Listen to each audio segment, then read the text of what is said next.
Saudi அரேபியாவா இது? Fashion show, அதுவும் bikini உடையில். சவுதி அரேபியா நாடு பழமைவாத கொள்கைகளில் தீவிர ஈடுபாடு கொண்டது. சமூகம், கலாச்சாரம், பொருளாதாரம் என எல்லாவற்றிலும் பாரம்பரிய வழிமுறைகளை அந்நாட்டு மக்கள் கடைபிடித்து வருகின்றனர்.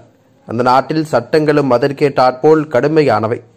10 ஆண்டுகளுக்கு முன் பெண்கள் உடல் முழுவதும் துணியால் மறைத்தபடி ஆடைகளை அணிய வேண்டும். ஆண்களுக்கு என்றும் சில கட்டுப்பாடுகள் உள்ளன. இதனை மீறுபவர்களுக்கு அபராதம், தண்டனை ஆகியவை விதிக்கப்படுகின்றது. இந்த நடைமுறையெல்லாம் சில ஆண்டுகளுக்கு முன்வரைதான் கடுமையாக பின்பற்றப்பட்டு வந்தது. ஆனால் சமீப காலங்களாக நிலைமை முற்றிலும் மாறிவிட்டது. பெண்களுக்கு கார் ஓட்ட பல ஆண்டுகளாக தடை விதிக்கப்பட்டிருந்தது. இந்த தடை நீக்கப்பட்டு விட்டது. 2017ஆம் ஆண்டு இளவரசர் முகமது பின் சல்மான் அரியணை ஏறியதும் அந்நாட்டில் பல்வேறு மாற்றங்கள் கொண்டுவரப்பட்டன. இதன்படி 2018ஆம் ஆண்டில் பெண்கள் கார் ஓட்ட அனுமதி அளிக்கப்பட்டதும் ஆயிரக்கணக்கான பெண்கள் கார் ஓட்ட தொடங்கிவிட்டனர். வணிக வளாகங்களில் உள்ள ஆண்களை இறை வழிபாடு செய்ய போகும்படி குச்சியுடன் போலீசார் துரத்தும் காட்சிகள் மாறிவிட்டன.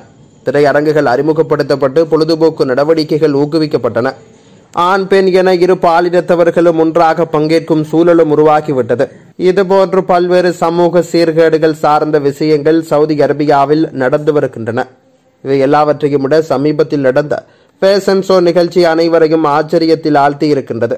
சவுதி அரேபியாவின் மேற்கு கடலோர பகுதியில் அமைந்த செயின் ரெகிஸ் செங்கடல் ரிசார்ட்டில் இந்த ஃபேஷன் ஷோ நிகழ்ச்சி நடைபெற்றிருக்கின்றது. இதில் முதன்முறையாக மாடல் அழகிகள் நீச்சலுடையில் நடந்து வந்தனர். அதுவும் சிவப்பு, பச்சை என பல்வேறு வண்ணங்களிலான ஒற்றை பிகினி உடையணிந்தபடி காட்சியளித்தனர். சிரியா, பிரான்ஸ் உட்பட பல்வேறு ஆசிய, ஐரோப்பிய நாடுகளைச் சேர்ந்தவர்களும் இதில் பங்கு பெற்றதாக தெரிவிக்கப்படுகிறது. பார்வையாளர்களும் வழக்கம்போல் இந்த நிகழ்ச்சியை திறந்தவெளி பகுதியில் அமர்ந்தபடி கண்டுகளித்தனர்.